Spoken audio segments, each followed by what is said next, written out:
relaxed, if not dangerously feckless. And you might think that my touchy is the most normal-looking one, since he seems to be worried about something and has a sensible parting.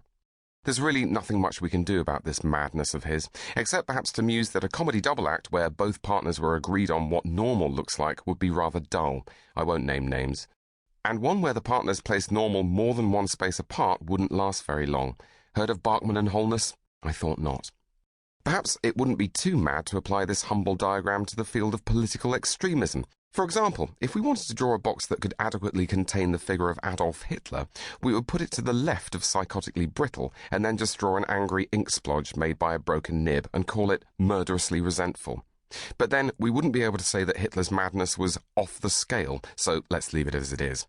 To Hitler, being murderously resentful was the only normal reaction to the condition of Germany in the 1920s. But he could never have become Chancellor of Germany merely by counting on the support of the psychotically brittle. For that, he needed the languid, too. Similarly, you probably need to be a massive arsehole to be a member of the British National Party, but only a dozy bastard to vote for them. The way to cope with being normal, then, is to recognise that everyone else thinks you're mad, but they're wrong. Unless you are Adolf Hitler or Nick Griffin, in which case they have a point. How to cope with pubs. There should be no problem coping with pubs. After all, it's a simple idea. They're where we go to make life slow down, to get our daily hit of some chemicals that may very well eventually make it stop. Life's too short, people often say. I'm sure it feels like it when you're staring death in the face in heart disease-ridden late middle age, when you're regretting all the pints and bacon sandwiches that have clogged your system and made irreplaceable parts of your innards founder. But even if it is, the evenings, almost anyone must surely admit, are too long. Pubs solve that. They make time go away without having to watch EastEnders. This is nothing to be proud of, but it is necessary. That's why pubs were built in such a functional way. Counters to buy the booze over, and floors that you can easily clean sick off. It was never a trendy thing. There's no reason to be smug that you're there. You're not hanging out or being seen. You get in, nail a pint every half an hour, and leave when they chuck you out. Lovely. This is a place that helps you cope, not one you have to cope with. Until recently. Pubs have changed. They've smartened themselves up. They do food and cocktails. They've got late licenses so you can't pace your drinking anymore. You're heading for an 11 p.m. finish line and someone moves it 2 hours further away at the crucial moment. You end up shouting about the editorial policy of the Daily Mail and accidentally knocking someone's pint of prawns into their mojito. And some pubs are now restaurants, really, not labelled as such, but they won't really cope if you sit there next to the knife, fork and tiny dish of rock salt, downing pint after pint of Stella and not ordering so much as a sharing plate of hummus. The pharmacy has gone gastro.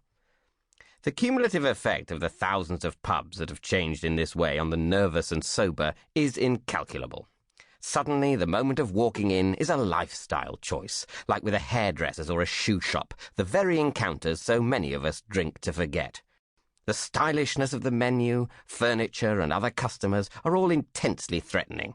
The lighting is so cool, it makes you afraid it's got a special ultraviolet quality that will reveal the word loser written in semen on your trousers. Don't misunderstand me, I've never been a fan of the extreme version of the old man's pub. These have always been as frightening to go into as the trendiest gastro bar. Smoky, when that was allowed, sticky with spilt liquor, and echoing with emphysema. You're judged just as harshly when you walk into one of those. Ask for a white wine there, and you'd better be a woman. At least in trendy pubs, a beer is still as acceptable an order as a cocktail, although you may have to wait 20 minutes for it while the mixologist painstakingly makes cosmopolitans for girls.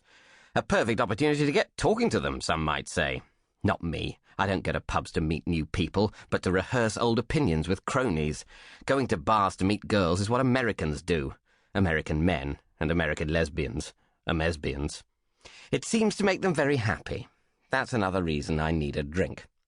I realise I'm now sounding like one of the prejudiced old bastards from the old man's pubs, spouting bile and coughing up phlegm, and I suppose that's where I'll end up. But I'm not ready yet. I realised this in an old man's pub in Kilburn, where I and a few of my friends had gained a measure of acceptance. The regulars had stopped staring when we came in, and not just because they'd succumbed to cataracts, and the barman even said hello. It was a bit brightly lit, but there was always a free seat. Indeed, after every winter, a few more. They sold crisps, the lager wasn't cloudy, and the roof didn't leak. It was really ticking all the boxes.